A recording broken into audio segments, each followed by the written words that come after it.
Welcome into Cavs Live, presented by Wayside Furniture. The Cavaliers beat the Utah Jazz 122-113, in large part due to this guy, Evan Mobley, who I'm standing by with now. And Evan, look, this wasn't an easy one. The Jazz certainly put up a fight, right? So describe the grind and how you guys ultimately came out with the win. Yeah, I feel like we started off good. Started the first half good, and we were playing the right defense, running the right way. And then third quarter, we was trying to let it slip, and we got to do a better job with that. We can't have those slips and let them back in the game like that. But fourth quarter, we turned it back on and ended up getting the dub. You guys found success in the paint tonight, you individually and as a team, season high in points in the paint. What do you feel like you found there when the three-point shot as a team wasn't falling? Yeah, they didn't really have a big out there, so it's my game. I had to dominate the paint, and that's what I tried to do tonight. The guys were feeding me tonight. Every opportunity they gave me the ball, and I was just making the easy ones. You said it. This is your first 30 points, 15 rebounds game of your career. What was feeling easy for you out there? Just getting to my spots, setting good screens and slipping out. And from there, they didn't really have a second line after that, and I just finished strong.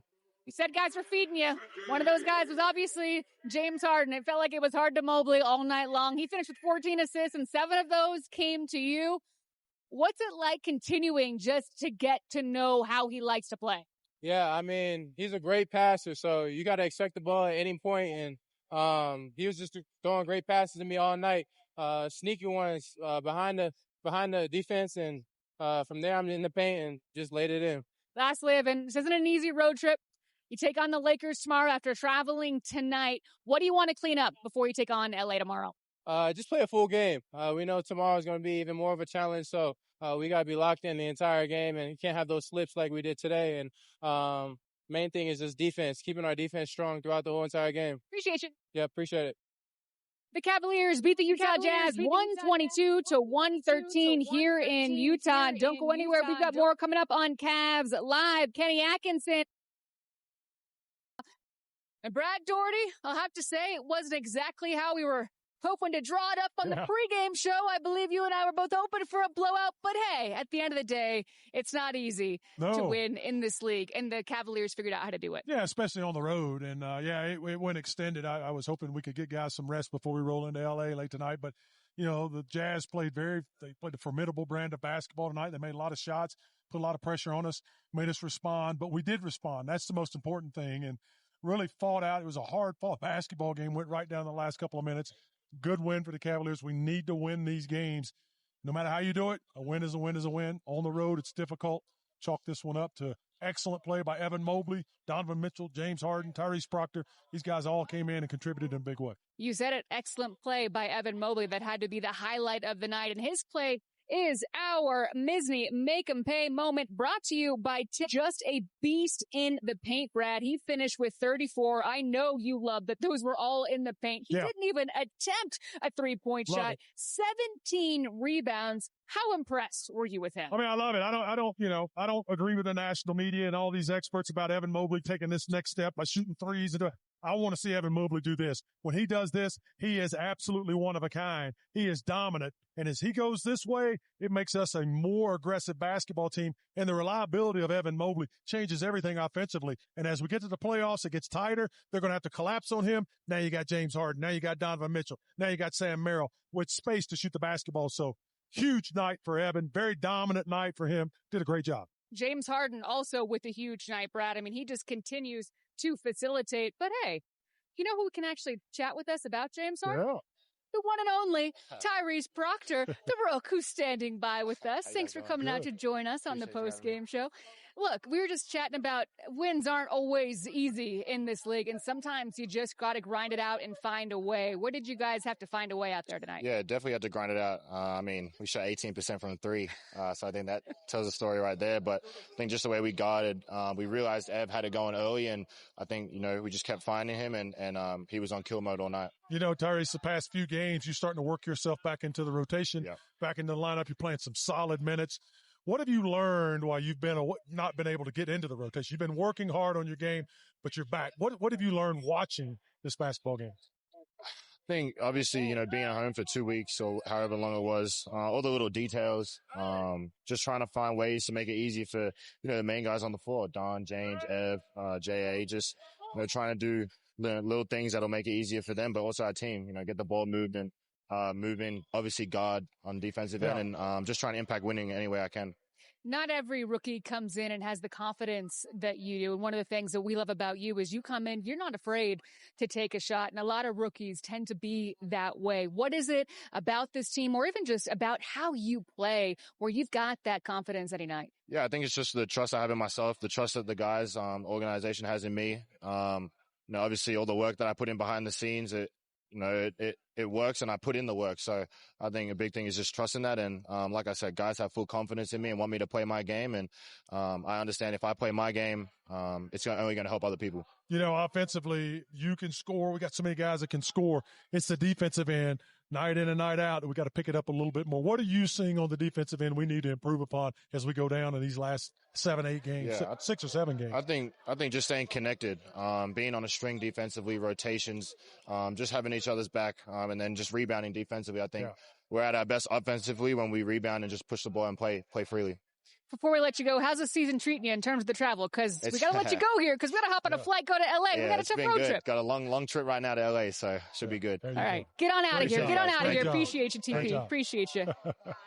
What's great about Tyrese is he comes in first half, 6 minutes, and he has a big impact. And a lot of that is also due to guys like James Harden, who have the confidence in a rookie where he's letting him play his game. Yeah, James Harden, Donovan Mitchell. We heard Kenny Atkinson in the pregame talk about the confidence he has in, Thomas Bryant and Tyrese Proctor and Naquan Tomlin. So these guys have earned their opportunities.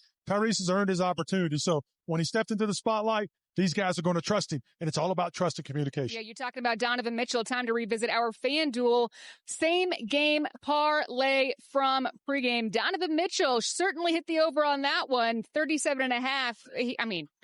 He played really well on the offense. Fantastic. Cavaliers won the first quarter, but what we did not expect, Sam Merrill didn't make a 3 in this game. Yeah. I felt bad for him. It was one of those things where, he's got that Sam Merrill pressure, got the family. And, he usually lights it up here. Yep, you want it so bad, but we were going so much to Evan inside, and Evan was just dominant. And Sam made a lot of those passes to Evan that scored in baskets. So he gave up on his 3-pointers tonight in order to help basketball. Yeah, and he was still able to contribute in so many other ways. Like you said, that drive game, he's got it.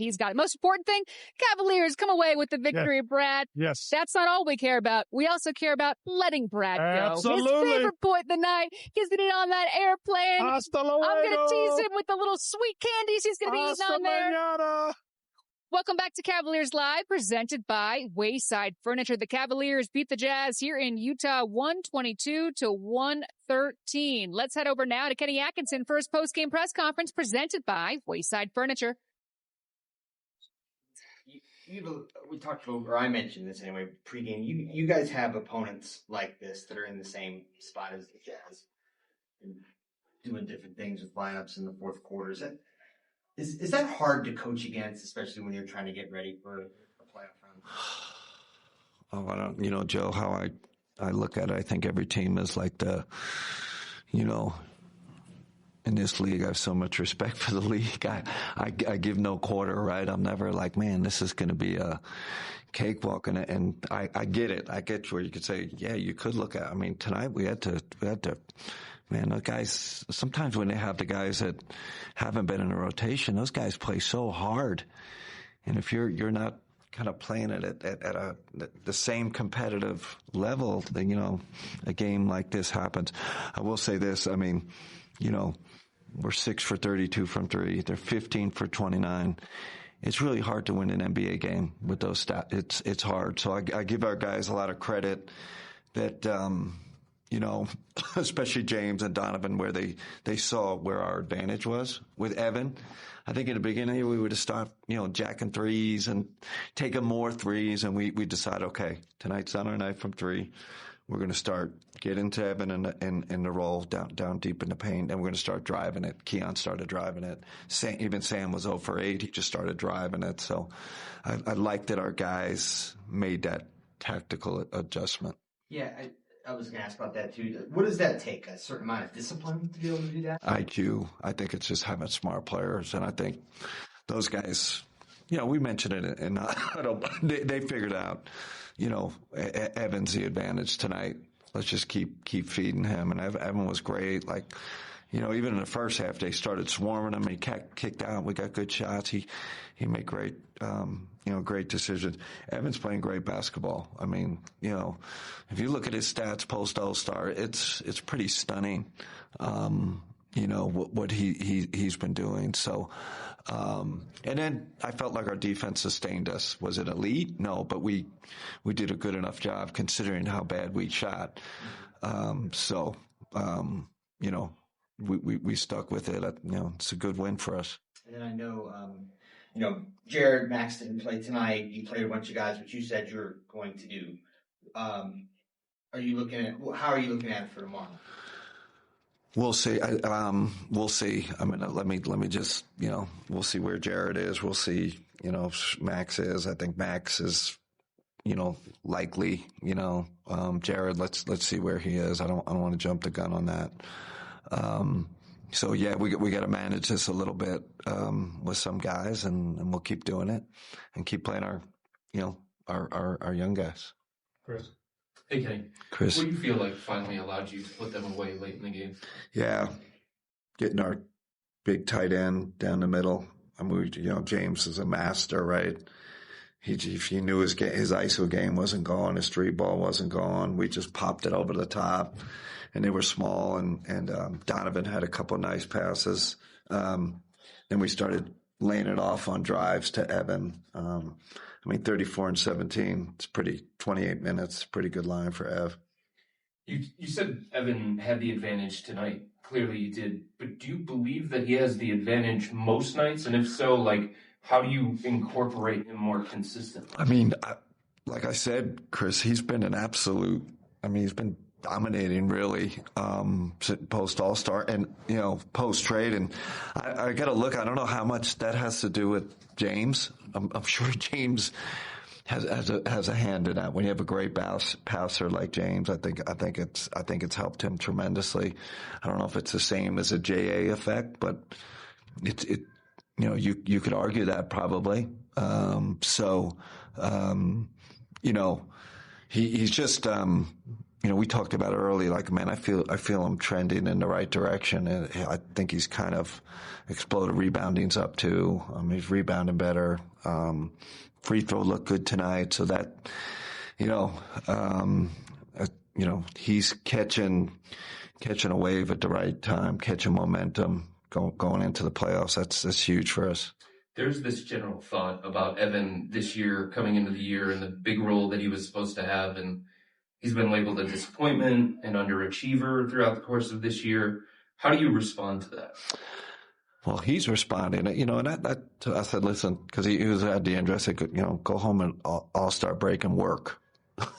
You got to come out of All-Star break with a chip on your shoulder, for whatever reasons, injuries, whatever, not a great start. Didn't make the All-Star team. You should come out of All-Star with a chip on your shoulder and, kind of prove people wrong a little bit. That's what he's done. Every season's different, right? Every season's, so this could turn out to be a good thing for us because he's trending, trending really positive. Like I said, the numbers are kind of off the charts. Really. He's got to be one of the best bigs in the league since the All-Star break. Evan Mobley with 34 points and 17 rebounds. Talk about trending in the right direction. We've got more coming up on Cavs Postgame Live. Welcome back to Cavaliers Live, presented by Wayside Furniture. The Cavs beat the Jazz 122-113. It is the first of 3 games on this trip. So let's take a look at what the Cavs have on tap. Tonight, we hop on an airplane and head to LA to take on the Lakers. Lakers also playing right now. They're playing the Washington Wizards, currently up 13. So it'll be 2 teams on the second night of a back-to-back. Lakers, though, have the advantage of being at home. After that, they're heading up north to take on the Golden State Warriors. Following that trip, we're back at home to take on Indiana. It's the first night of a back-to-back because then they hop on a plane right after that Indy game, fly all the way to Memphis, and take on the Memphis Grizzlies. Listen, there's just 7 games left in this schedule. It's crazy how quickly this has come down the line. Thanks, everybody, for joining us for the Cavaliers Live post-game show. Cavs beat the Jazz here 122-113. It sure wasn't pretty at all times, but a win is a win, and the Cavaliers will take it. Plus, you got to love that Evan Mobley certainly trending in the right direction, exactly where you want him to be before the postseason hits. Plus, you got some good contributions coming off your bench tonight. Hopefully, the Cavaliers will have some healthy bodies back as they take on the Lakers tomorrow. We'll see you there.